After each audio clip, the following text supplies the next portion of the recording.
G'day, Starlo here, and welcome to another episode of the Fishing Hub. And tonight it's all devoted to topwater fishing. Fishing on the surface with flies and lures for a variety of different fish. Now don't forget that you can ask us questions or make comments in real time as we go along. What a really great show we've got for you tonight. In a couple of minutes we'll be joined by Robbie Alexander from Robbie Fishing, and he's going to show us some amazing surface action casting surface lures for Murray cod and trout cod down in his part of the world in northern Victoria. You know, catching Murray cod on surface lures, it is just a most amazing experience, whether you actually stay connected to them or not. Here's a little clip that I managed to capture on Copeton Dam in northwestern New South Wales a couple of years ago of a cod well over a metre smashing my surface lure. Listen to the boof. He's a big fish. He's a big fish. I wish I hadn't looked down. Unfortunately, that fish didn't stay connected, but myself and my wife Jo did manage to catch a couple of absolute crackers on surface lures during that trip. And as she usually does, Jo managed to pip me at the post, or actually not just pip me, she blew me right out of the water with this beautiful 116 centimetre cod, released of course. But we're not starting off with Murray cod tonight. Instead, we're going to go back about a quarter of a century and join Rex Hunt and Will Spry on a river somewhere in New Zealand chasing wily brown trout on dry flies. Another spectacular kind of surface fishing. Check this out.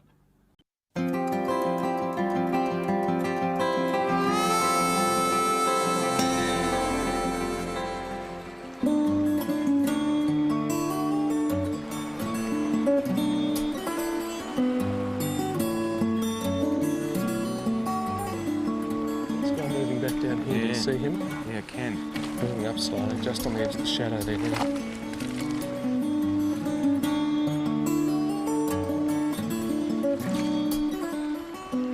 That's great, that's great. Coming over him right there. One more. Up again, left a little.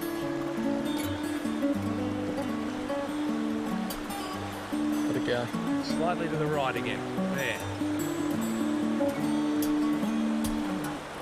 Okay, we'll try a change. Change of fly? Yep. Right. Might be quite obvious to our fly fishing folk all around the globe what we're doing with an indicator and a nymph underneath, but probably the layman's or lay person's term, I've got to be politically correct, and I'll tell you what, I don't like it, but because ladies are still ladies and we treat them that way. But quite seriously, layman's terms, lay fisherman's terms about Yes. what we're doing. Right. What we've got on is an emerger type pattern, which is the nymphal stage of a mayfly coming up to the surface of the river, ready to hatch out, sitting on the surface, ready to shed its skin a bit like a snake to turn into a winged adult, and trailing along behind it the actual nymph itself, which lives for most of its life below the surface before it finally comes up to the surface in its sexual maturity to mate and die. I suppose, folks, a lot of you would think, gee, the trout rise to the dry fly. I suppose it's fair to say that a majority, probably over 90 or 95% of the trout's food is taken under the surface of the water. Quite true. So it's no good being where the fish ain't, folks. You've got a dry fly on top and they're taking the nymph. You might as well go to the cricket. Let's change that to what you were suggesting there, Will.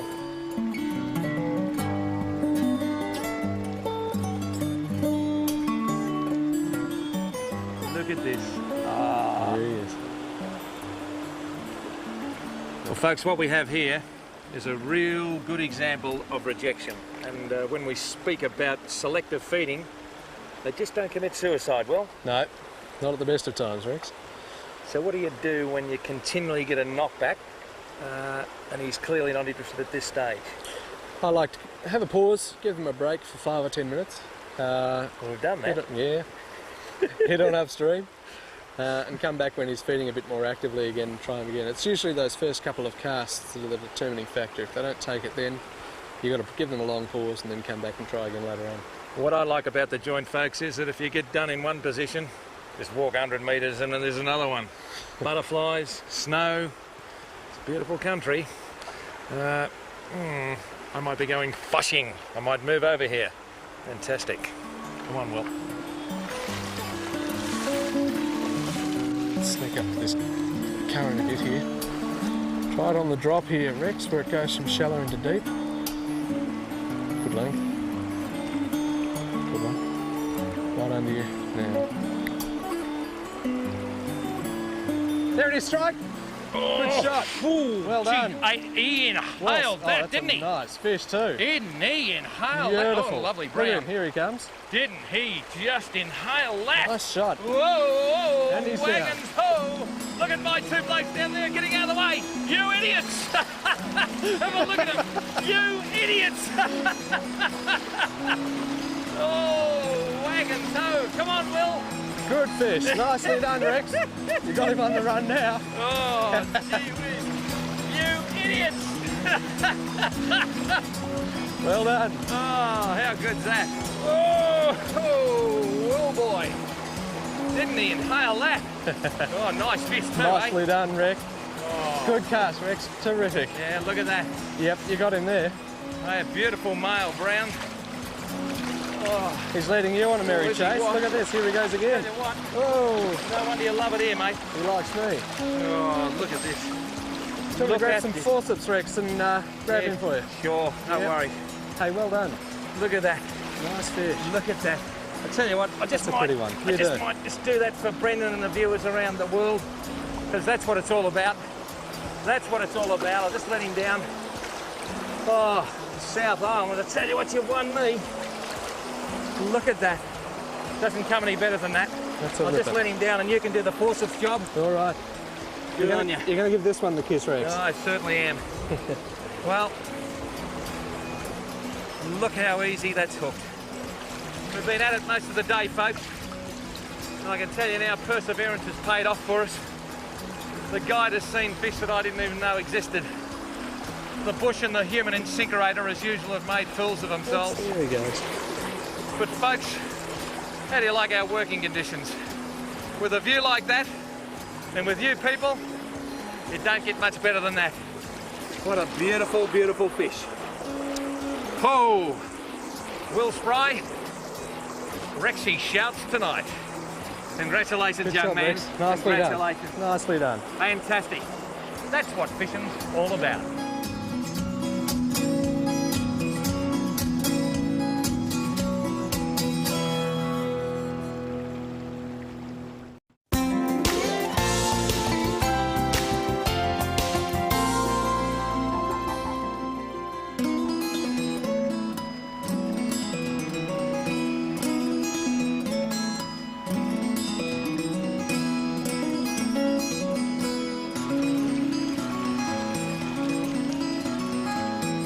That's great. That's great.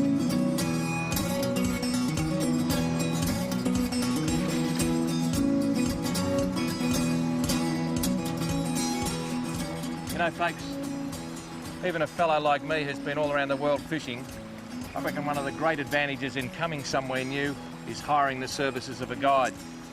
And then what happens is, if you're casting your selection to a trout and it's just rejecting it, you can go to the guide and he can sort of give you some advice on what the fish might be taking. He's gone. This guy. The added advantage is, folks, if you don't catch a fish, you blame the guide. Thank you very much.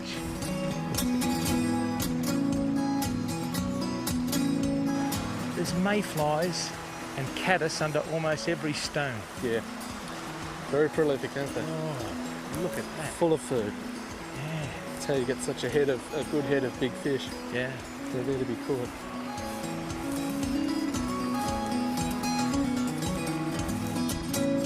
Another metre and a half this side. We're going a bit far across. Back up in here. Well, Will, it's probably a good time to explain to our viewers why I'm not hooked up, because I don't know either. I can't cast any better than that. I'm not a great caster, but I think I've done well enough.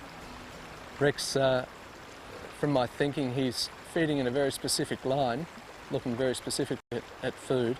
And unless we can match the lay that he is in, spot on, we're a bit unlikely to pick him up. However, the problem is that he's moving around quite a bit also, and that makes it Yeah. even more difficult. Okay, Rex, we'll just head on down to this sandy part here. Yeah. We've got a nice clear cast from there. And not too likely to knock any rocks down into the water. Well, that's like asking an elephant to only have one peanut. Will, I'm 120 kilo. Don't tell my missus. 125. Should put you on the diet. Yeah. 125 after the beautiful cooking here in New Zealand. Okay. There's a couple of them rising here at the moment, Rex. We've got one back in here a little closer to us. And Yeah. the other one, you just saw him rise then in the foam line. There Yeah. he goes again. Yeah. There's one back from him a little as well. We'll just keep an eye on them. Here he comes towards us now. You can just see him across the bottom there. can. You see him drifting in? Yes, I can. Right in close. He's just on that secondary bubble line, just in closer here. Drifting back out again. If we're lucky, we might get him to take. Idea is to start at the end, at the bottom of the run of the pool, Yep. and work your way back up into them. We won't attack this guy first because the ones downstream may spook him. So we'll have a go at this one that's back down below him a little bit. See him there. Yep. You need to land about 2 or 3 feet above him. He's heading back into the bubble line and settle there. That's good. Good length. Spot on. That's nice.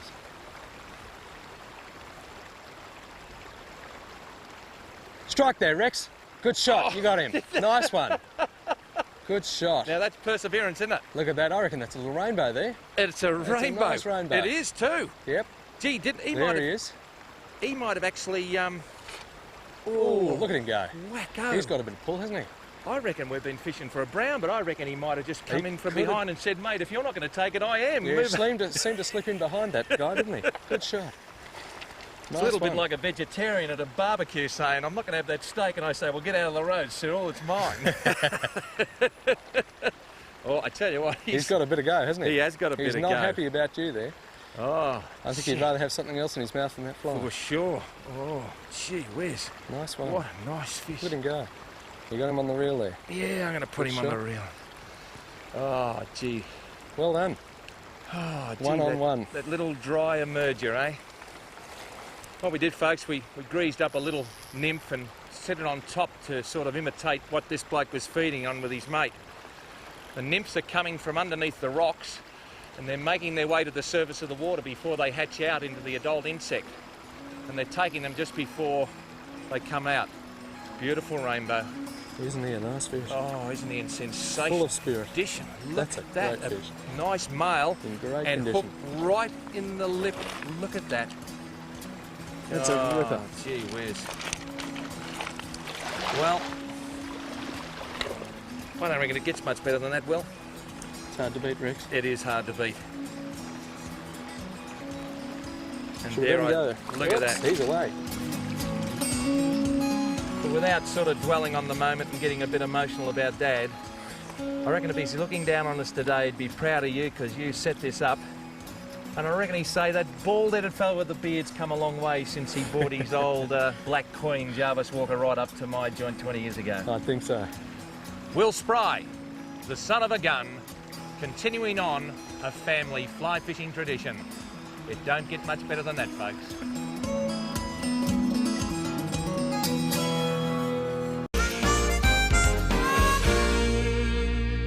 That looks so awesome. One of these days I'd love to get down to New Zealand and do a bit of fly fishing myself because it just looks like so much fun, and New Zealand trout are huge. Anyway, thank you very much, Rex. Wow, haven't I got some big shoes to fill now, coming in after Rex Hunt. Ha! Speaking about Rex, you know that dinosaur, the Tyrannosaurus Rex, got the big legs and it stands upright and it's got the short little arms? Did you know that they can't clap? They can't clap their hands. It's not because their arms are too short. It's because they're extinct. They've gone. Anyway, folks, on a serious note, tonight I'm going to be presenting you with one of the most exciting forms of freshwater fishing here in Australia, and that is surface fishing for Murray cod.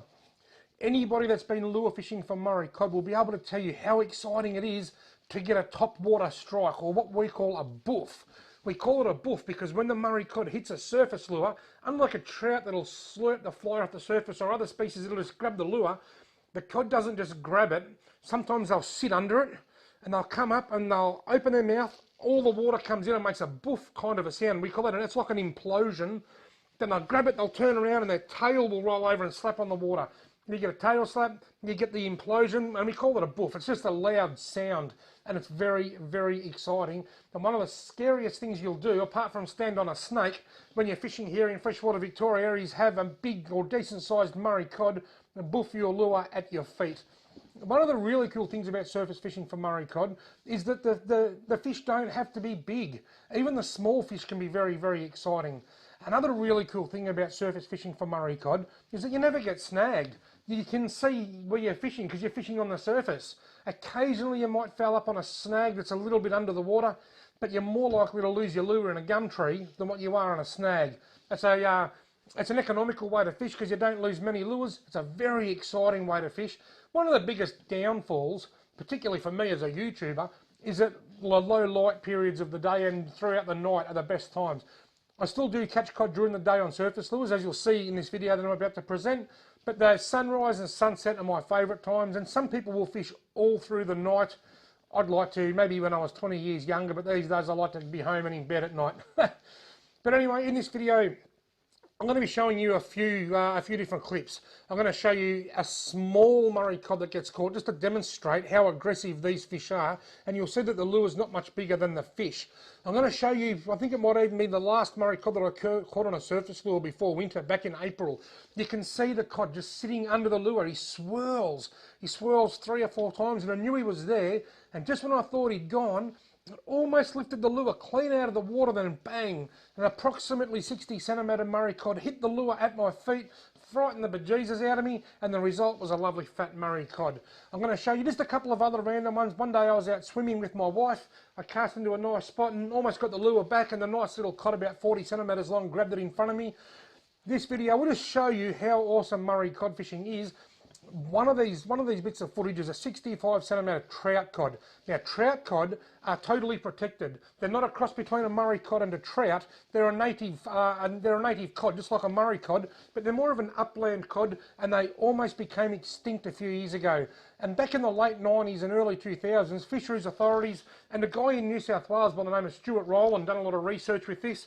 They worked out how to breed them in captivity or artificially spawn them. They started restocking. They started doing a lot of habitat restoration, and as a result, the trout cod have come back and they're now spawning for themselves and fending for themselves. And it's just testimony to the great work that scientists at the Arthur Ryler and just all across the board have done.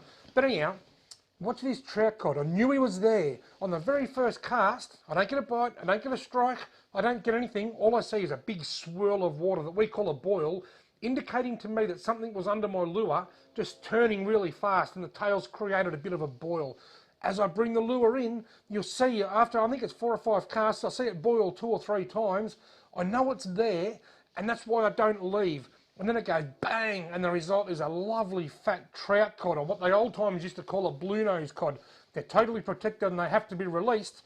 And we don't target them, but they take the same sort of lures and baits and techniques as Murray cod, so we catch them inadvertently on a regular basis. But anyway, the takeout from that particular clip is watch your lure closely. Because if I wasn't watching my lure, if I was just casting out and looking around at the trees, I wouldn't have even known there was a fish there because I wouldn't have seen the swirls. Murray cod on surface lures, you want to put this one on your bucket list, folks, because it's a fantastic way to fish. Too much. Too many gigawatts through the influx capacitor.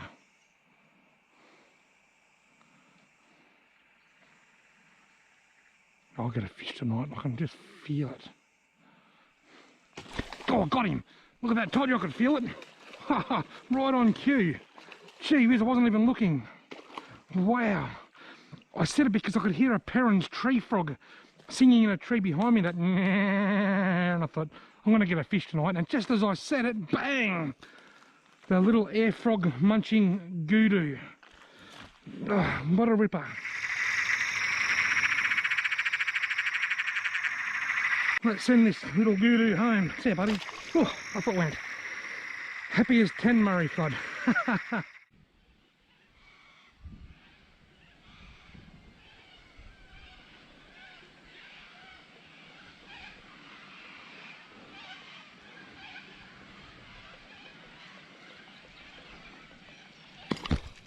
Oh, geez, that didn't frighten me much. Got him! Got him!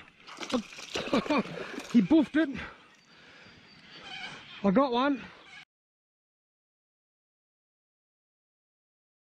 Did you hear that first boof?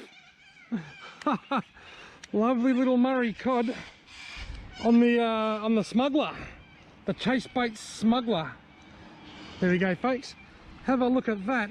I am standing chest deep in water, and that cod boofed the lure about 2 metres in front of me, frightened the life out of me. I paused it, then he went bang and grabbed it.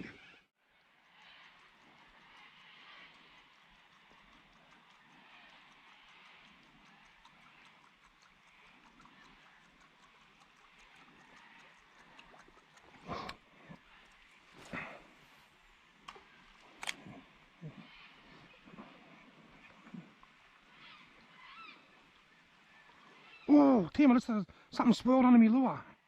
Look at the big tail of the waves. Something swirled under it. There he is, see? Twice. Oh, he hit it, just. Still there. Oh, he's a big fish. I reckon he's a good fish.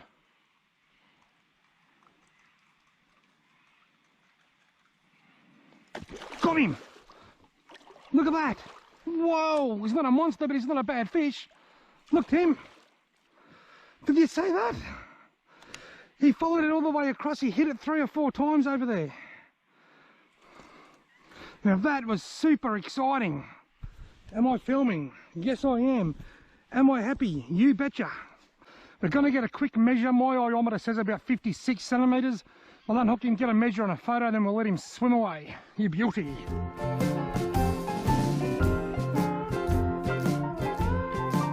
Well, folks, I stuffed up a little bit with the camera. I still haven't got the hang of this GoPro business yet. Tim measured it.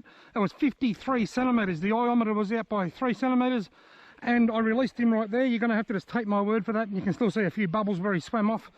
I was in photo mode, but thankfully I was in video mode for the hookup. I've got the hookup and I've got a photo of you measuring it, Tim, but I haven't quite got the release because of a camera malfunction.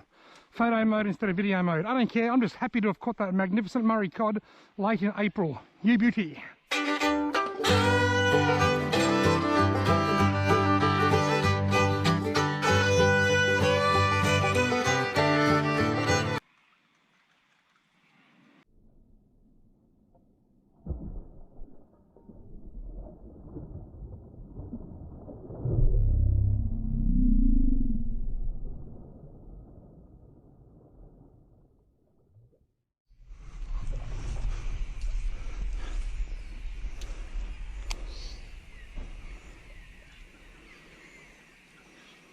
Oh, there's a swirl right behind me lure.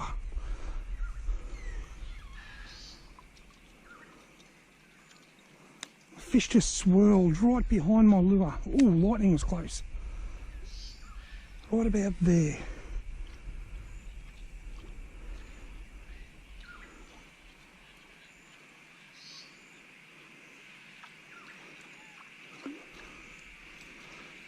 I had a swirl, but he didn't buff it. Oops. I had to cast better than that. This is insane. Thunder and lightning.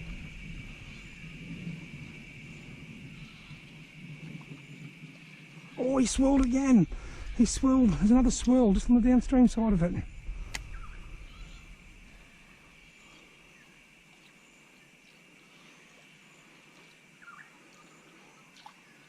He won't hit it. He's swirling around it, but he won't actually hit it. Got him. You hit it that time? Oh, yeah. Yeah, he's a nice fish too. Ooh. I got one. Have I ever? Oh, he's a ripper. Whoa, that was an exciting. Look at this. I think it's a big trout cod. It's a big something, whatever it is. Whoa, look at this. Whoa! That has got to be close to 65 centimetres of trout cod. That is that's a massive trout cod, so fat. Can you come and get a photo for me, bro? Taken on the Depths Buzz Jet. And I had a nice decent buff under this log on cod opening, and I reckon it's the same fish. What a ripper. You should have seen it. He swirled under it several times.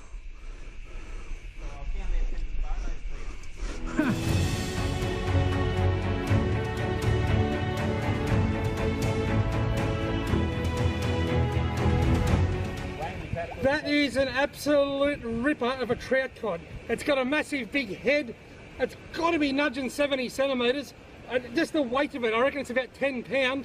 What a magnificent catch and a memorable catch for me. Caught on the depths buzz jet as one of the most epic thunderstorms you're ever likely to encounter comes across. Goodbye, my friend. I am absolutely stoked. I cast my diving lure through there earlier and couldn't get it down. Oh, something just puffed that. I wasn't looking. A really small little touch. Just, whether it just swirled it or it was a small fish, one or the other. It was right there. Got him. Oh my God, that has got to be the smallest cod I've ever caught on a surface lure. That is, oh my God, look at that. Have a look at that. They say to hold them by their stomach, but it's a bit hard, but it's 4 inches long. Have a look at the size of this Murray cod that I've just caught on this depths buzz jet, would you? That wouldn't be 15 centimetres long. He hit it in the first cast and he hit it again the next cast. Absolutely incredible. Wow. That is a record for me. There he goes. You probably didn't hear the splash when he hit the water because it wasn't big enough. Guys, how good was that? That was Robbie fishing, totally annihilating the freshwater cod off the top with that lure there, the smuggler. I think it was a budgie smuggler, wasn't it? It was a budgerigar with wings, pulling it through the surface of the water, waddling left and right, causing the big eruptions, those boils, those boofs, as he called them. Amazing. And guys, if you live in suburbia, for example in Sydney, which is where the next segment's going to be, where I'm going to be using small surface lures, chasing your bread and butter, such as your brim, your flathead and your whiting, you could get that similar excitement as well. Of course, fishing is broad and wide, variety of species open using surface lures. I'm just going to run you through 3 types that do work well in Sydney. I've just got them back here, just behind on the shelf right here. Let me pick one up. So here's one example.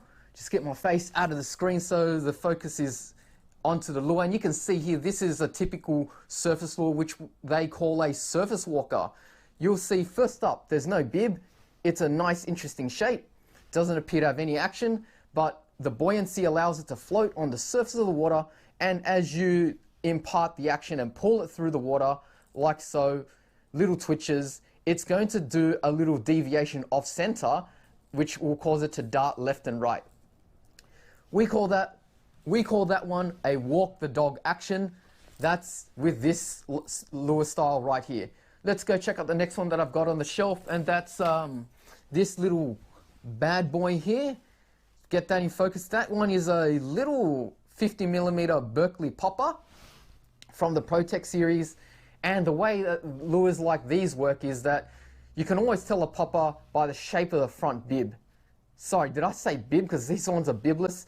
The shape of the front of the lure, it's cupped. So what that does is it grabs a little bit of the water and causes it to be pushed forward when you pull it through the water, causing a little popping sound and the water to splash up above the surface and also down below. And so that's kind of like what happens there with this lure. Sorry about the focus, guys. We'll run through one more before we start the segment, and that's what's going to be shown in the next segment here. Just real quick, this one, just to get your appetite wet. First of all, the most interesting shape, it's not even straight. It's like a bent minnow, the OSP bent minnow being the original shape. This one, again, is a Berkeley ProTech banana surface bender. And because of the unique shape and its non-linear axis that it is off, it's just going to show the most erratic action. It'll dive under the water, pop over the water, turn left, turn right. And even though this is the most interesting shape, it's one of the easiest lures to use. And guys, sit back and relax. Gonna use this lure right now in the next segment.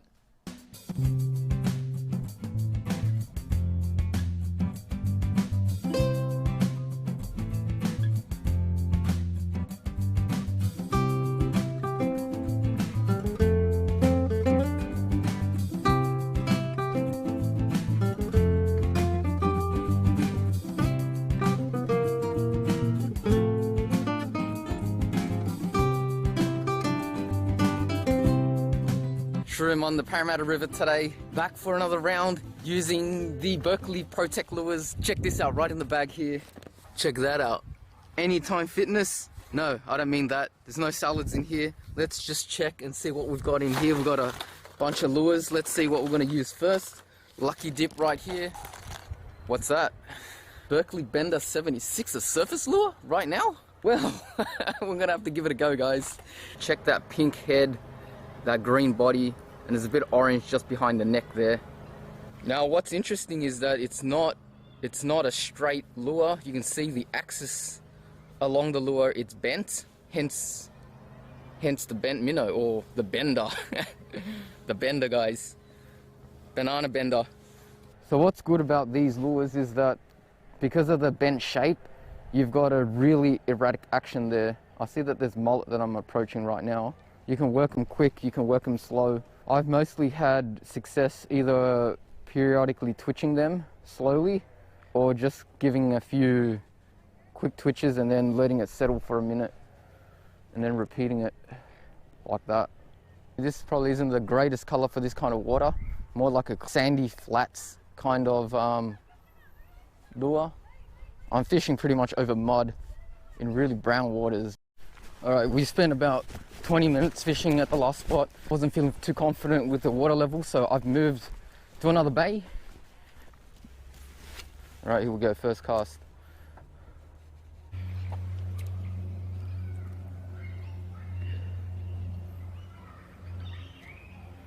Yeah, there we go. Brim under it. Please hit it. Oh, so close. Come on, little guy. There's definitely brim on the left there. We'll leave it there. Just one twitch. Let's see. Come on, strike. Strike, buddy. There's like 10, 20 brims there. Come on. There we go. That was a hit. See that? Brim. I see it. I just saw that brim. It's like in the little walk here. Changing technique here. Yep, we found a technique that works, guys. Little dab downwards. Periodically working it like a popper, just dabbing the rod tip just a little bit, making it dive a little bit under, and I elicited a strike there. There we go. On guys. It's running right. It's got to be a brim. Yep, brim. Kick it off the rocks. Yes, guys. Around that oyster, lift it over. It's not going to tangle me. Yep, around. That's how you get them. That's how you get. Don't let those. As long as you don't let your line hit the oysters. Oh, look, I might lose this fish. It's got to have to be quick. 3, 2, 1. That's it. There we are, guys. So it just popped right out, huh? The pink chartreuse. Amazing looking color. Love these colorful things. We're gonna have to let this little guy go, mate. You've gone through enough. Plucked you out of the top of the water column. See you later, mate. Back in to the Parramatta River. Let's pop our heads around this corner, guys. Navigating my way across this pretty rugged terrain, actually. Yeah, well, of course it's slippery because I'm walking.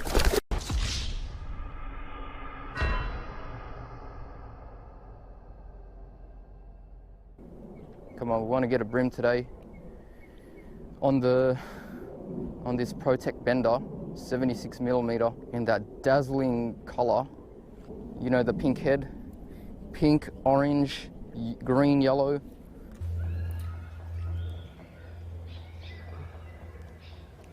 Surprising. There we go. On. What was that? Like a barrel right out of the water. Come here, little dude. You. Back out here the next day, guys, after taking critical damage, taking that slam yesterday on the gear, but we're back out here today with the brim. You. Right, another spot.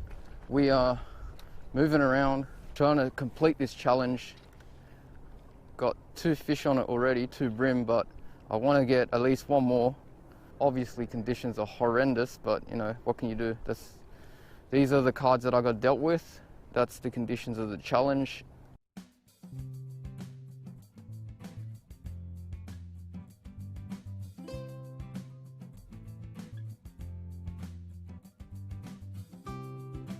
There we go, got it. Yep, got it. What is that, whiting? Yep, whiting, 3, 2, 1. You! We just got him, guys.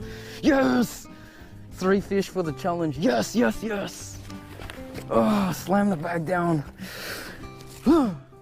Pumped. That's it. I don't care what size it is. I don't even care that it's not a brim. I don't care.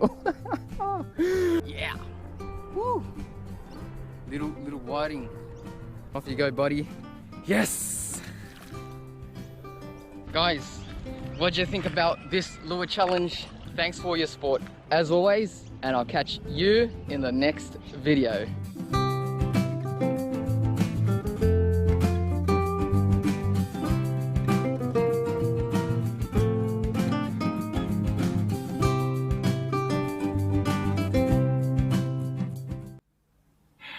Thanks, Shroom. How contagious and infectious is Shroom's enthusiasm for fishing? He really throws himself into it, quite literally, on those slippery rocks. That had to hurt. I wonder if he broke any gear. Hey, but you know, it was really interesting to see Shroom pull that little whiting on quite a large surface lure. Catching summer, silver or yellowfin whiting on surface lures has become a real trend in the last decade or so. It was pioneered by people like Kevin Gleed and Bushy, but it's now become mainstream and a lot of people are getting into it, but some still struggle with it. And for that reason, I put together this YouTube instructional clip to show you how best to target those whiting on surface lures, particularly when you're wading or walking the banks. Have a look at this.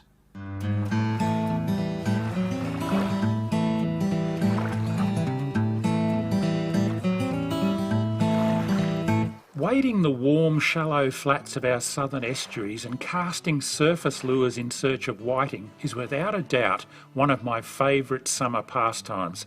I just can't get enough of it.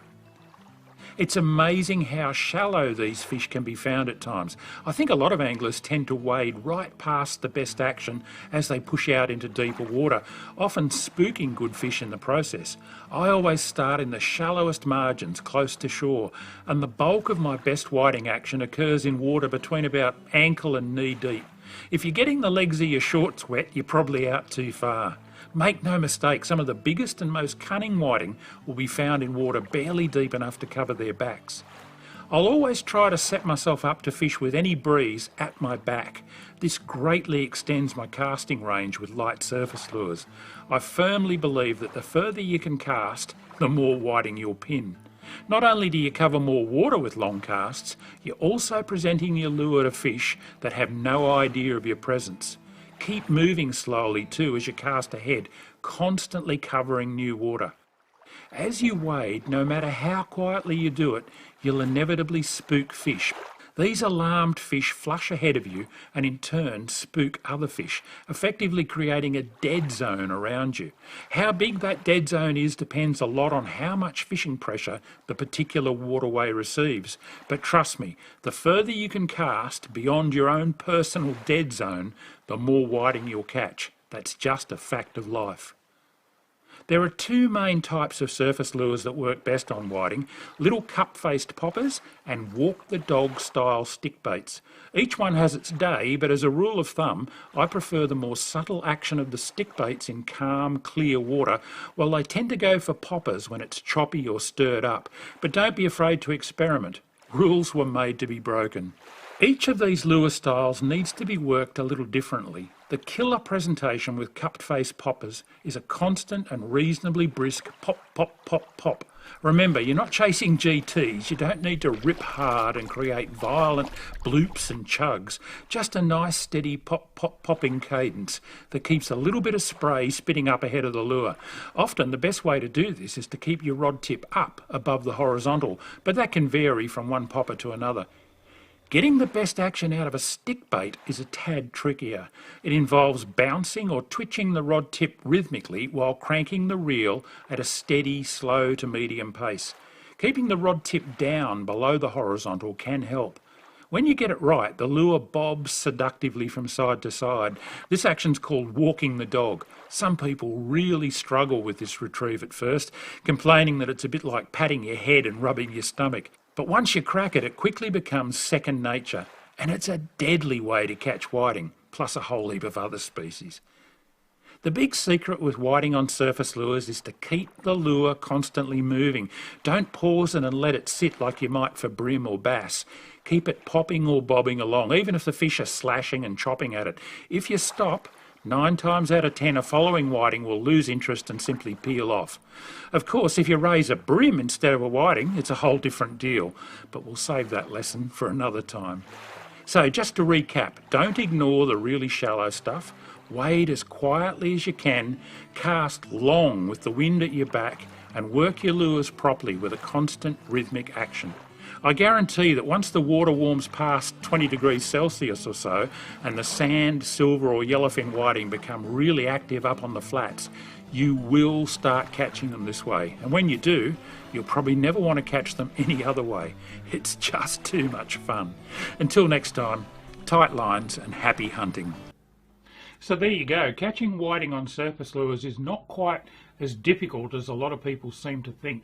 If you follow the tips I gave you in that video clip this summer, I just about guarantee that you'll get some. And if you're wondering why I didn't catch any while I was making that, I did it at a time when they weren't really looking up and they weren't all that active. I find that the water needs to be at least 22 or 23 degrees before those yellowfin whiting start actively chasing surface lures. That's still weeks, maybe even a month or so away from me down here on the far south coast of New South Wales, although you'll notice I'm wearing a summer shirt this evening. It's actually starting to warm up. But for those of you living a bit further north, that action's probably already started. So be sure to get out there and give it a crack this summer, and we'd love to see some of you catches. Look, that's just about it for tonight, but we've got one more clip for you. We're going to dig back into the Rex Hunt TV archives again to join myself and Bushy at Wigram Island in the top end, up in the Northern Territory. I've got a fly rod popper on and I'm trying to catch queenfish, and Bushy has got that Black Death rod that became so famous. I know a lot of you love seeing the Black Death in action. Well, you're really going to see it in action tonight, as Bushy rides shotgun to try and keep the sharks away from the queenies that I'm catching. Have a look.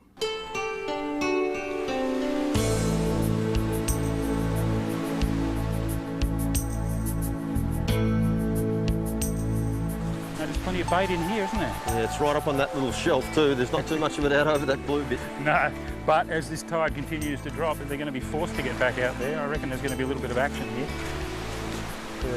What a great spot.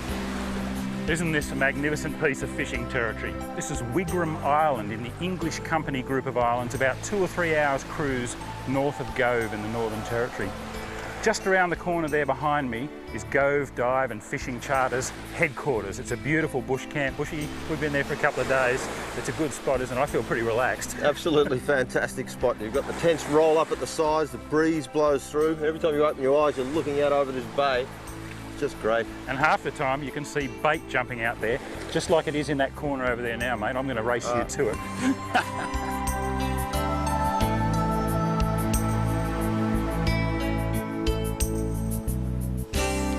Yes! Oh, you're joking. Oh, right in close there too. Oh, it's not real big. What is Whoa, it? Look at that. Yeah, what is it, Bushy? The spotted striped big mouth. Look at that for a mouth. Blimey, what a mouth. Yeah, that fish has got a fairly big mouth too.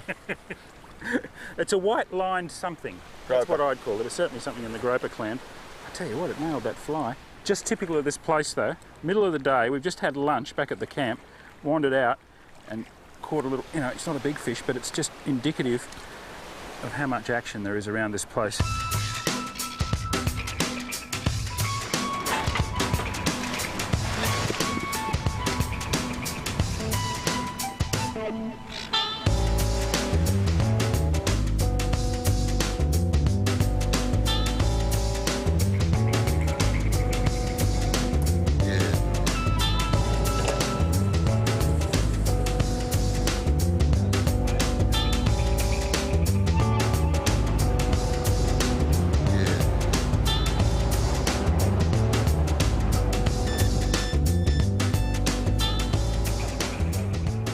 What Russell's done is anchor us over a piece of reef that he's caught fish on before, And now we're burleying or chumming, just putting a little bit of fish into the water to attract some life, and we're going to start throwing flies in there. Hopefully we might come across some Spanish mackerel, giant trevally, who knows, in these waters. I'm using a high density sinking line here to get the fly down nice and deep. Once I get it down probably 10-12 metres under the surface, I'm stripping it in as fast as I can to imitate a bait fish coming up through the water column, and I'm stripping the loose line into this plastic box so that it doesn't blow all around my feet and spill into the water. It's a good system. I've caught a lot of fish doing this. Yes! Oh. Hold the bus. Not a bad fish, Bushy. What do you reckon? It is. Gonna nominate? Trevally clan? Trevally clan. That's a fairly wimpy nomination up here. Into the backing.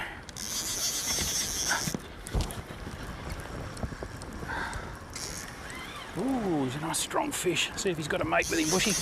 All right, I'll drop this jig down, see what happens. Oh, he's being sharked. Oh. How's he ever? Have a look at that. No, look at that. There's about 5 of them. Look at the they're blood. ready sharks. I'll give you the message, Steve. Don't fall in. Oh, look at that. Oh, Bushy, that's my fish. You mean that was your fish? Yes! Oh. Look at the shark! I'll see if I can hook the shark on the lure. Yeah, get him out of the way for me. I'll Bushy, try. that'd be great. See if he'll take this lure. There he is. The shark must be under him. There's the fish. Right up on the surface. Queenie. It's a queenie, eh? There's the sharky. I can't see. There's No, the he's shark. right on it. Oh, there's a whole bunch of them, Bushy. I'm trying to get him on this lure forever. Oh, the queenie jumped over their head. Wouldn't you? Oh, look, look. No, keep jumping, mate. Keep jumping. I'm with you. I don't want to eat this lure though. They're not that silly. Oh, look at this, Bushy. Don't fall in. Jeez, look at that. Oh, no. Oh, He's got Bushy. it. He's got it. Oh, Bushy, I got the shark. What's the record shark on a fly rod, Stevie? He's a big shark. Aren't they fast, those sharks? You know, like the queenie is going flat out and those sharks were turning with it. Yeah, they sort of surrounded it too. There's Yeah, about that's 4 true. of them there. And one's going one way and the other one got in front of him. He was history. Oh, Queenie. I just can't believe he won't let go unless the flyer's actually... Just got stuck into him. I'll say the hook's into him. Yeah, Steve. I'd say so. He would have bitten through the queenie by now. And you've got a wire trace on there, Yeah, obviously. short bit of wire. So I'm connected to a shark, like it or not. We'll see how he goes on the fly rod. He's a heavy beast. It's funny, isn't it? They really know what's meat and what isn't. I had this big lure in there Yep. and just ripping it past them, and they guess didn't want to know about that. The difference with your lure is it didn't have a little trickle of blood coming out of the corner of its mouth, and it didn't just have that smell and vibration No, that the real McCoy has. certainly knew the difference. Oh, you might have finally spat it out, or what's left of it. See what comes up out of the briny. There's not much of anything left on here. And I'd say he's got it again. Ah, Bushy. Come on. There he is. Oh, 2 of them. 3 of them. 3 of them, Oh 4 no, of them. I've got him this time.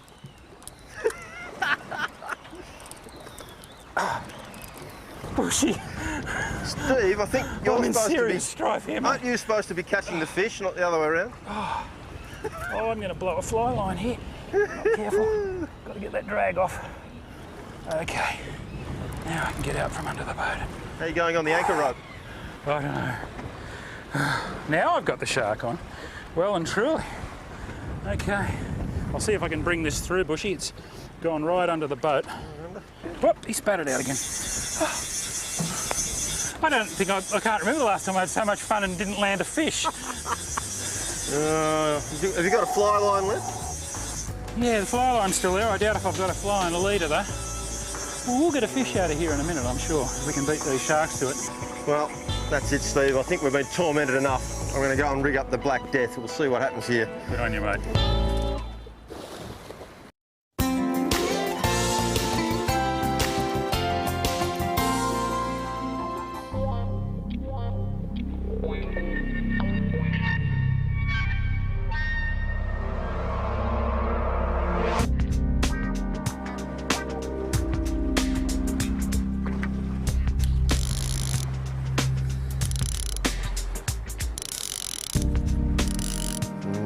Come on, Black Death. Come on, you can do it.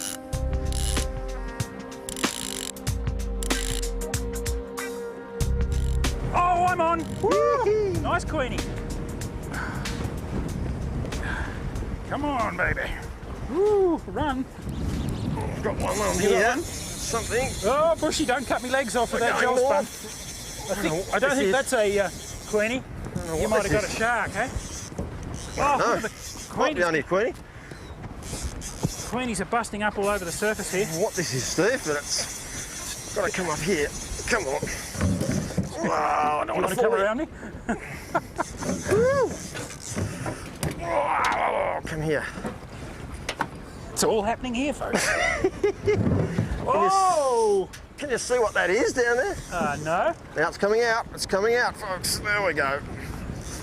Come on, everything comes up when the Black Death pulls. Come on. Here he comes. That's a Queenie. Oh no, it's a It's a bludger Tarum, trevally. no, Tarum. Genuine Gold Tarum. spot, Gold yeah. spot. Gold spot trevally. Oh, nice one, Bushy. oh-wee. I'll grab the net. Oh, there you go. Thanks, Russell.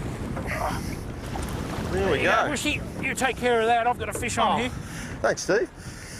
Oh, genuine gold spot, eh? Get the hook out. I don't think we need this one, do we, Steve? No, we'll put him back. They're actually pretty good tucker, those, but I think there's going to be plenty of other things here. This bloke's just about had enough. I tell you what, Bushy, I'll hang on to this bloke for you, and we'll knock a slab off him for sashimi tonight. There we go, the genuine gold spot. And if you have a look right up on his back, just under that dorsal fin, you'll see why he gets his name. Those little gold spots. Nice long flowing pectorals. They're often called a bludger trevally because they fight like hell. But he wasn't any match for the Black Death. We'll see if we can get something bigger for the old Black Death later. Here we go, see you later. Yeehaw! Yep, we'll keep him. Now, that's what I got him on. It's a fly rod popper. It's actually made out of foam, a high density EVA foam with some feathers and a bit of flash material on the tail, and the cupped face bloops along on the surface when you strip it and really excites the Queenies. I'll get it back in there and see if I can get another one.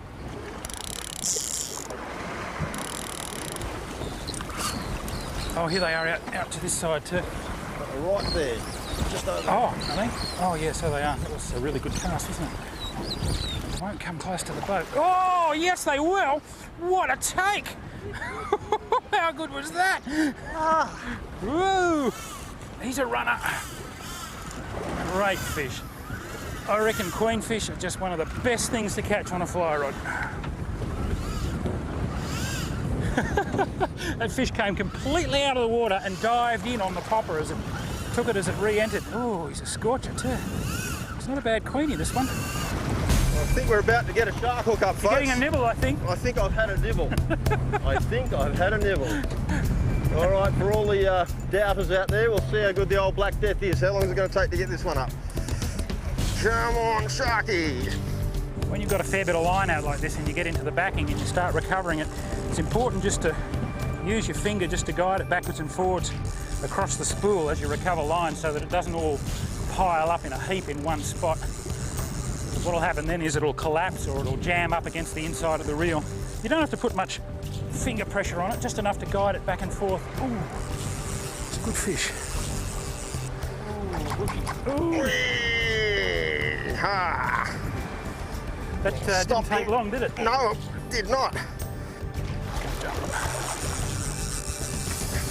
That has got to be You're the not worst going rod anywhere. in the known universe, Bushy, but it works, doesn't it? Oh, I'm trying. Come on, Black Death, you're not trying. It's only a little. Oh!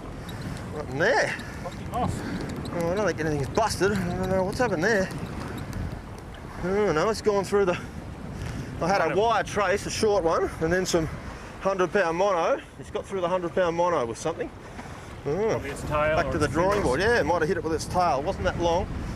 Well, looks like we'll have to have longer piece of wire. Have another go.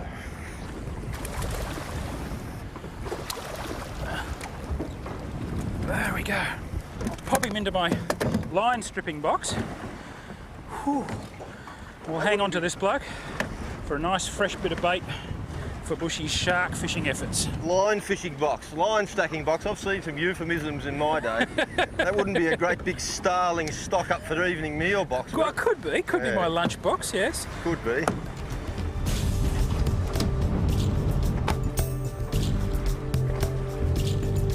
All right, now we'll see what we can do with these sharkies.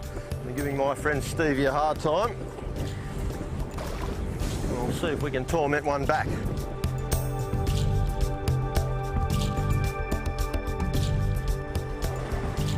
I think you're getting a nibble, mate.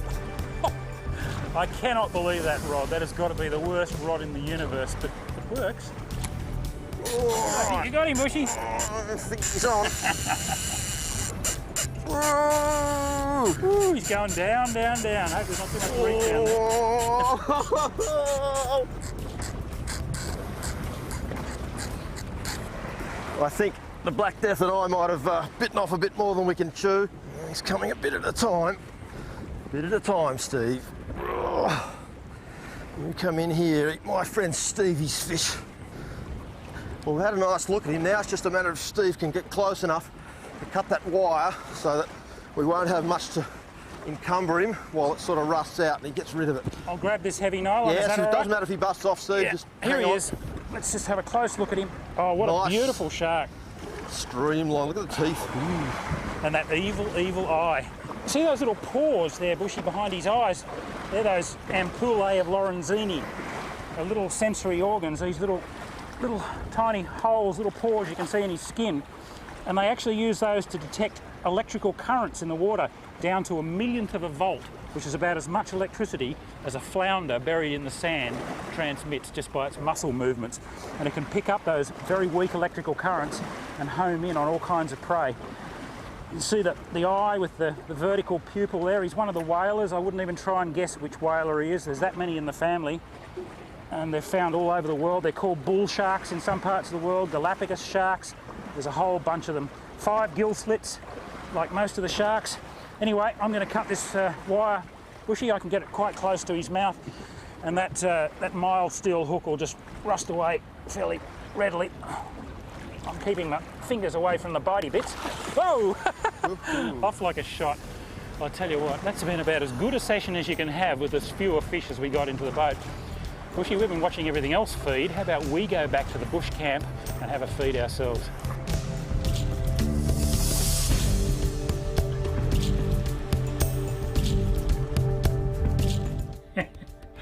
Oh, that really takes me back to some great memories. Bushy and I had so much fun travelling around the country and around the world together for the Rex Hunt Fishing Adventure Days. That's it for tonight. We really hope you've enjoyed the show. Thanks for spending some time with us. Thanks for all your wonderful questions and comments that have been coming in on all of our YouTube channels, because don't forget, this is streamed simultaneously on my Starlo Gets Real channel, on Rex's Rex Hunt Fishing Adventures channel, on Shroom's Shroom Fishing channel, and on Robbie Alexander's Robbie Fishing channel. Make sure you jump on there, give them all the big thumbs up and subscribe to them all, because we're all bringing out new videos all the time and we'd love to see you on there. I guarantee we'll have a prize for you next week as well, so you won't want to miss that. Until then, this is Starlo wishing you tight lines. Well, I'm so hot. I've just stepped off a plane from Phuket to Bangkok. I'm here at Bung San Land in Bangkok here, the most prolific fishing venue you'll ever go to. My name's John Pierce. I'm with my good friend here, Pikrit. We're gonna show you some great fishing. I've just seen a good show, but I think between us, using this secret product he's got now, he's just developed, we're gonna show you something epic. You keep watching out for us. Thailand, #1.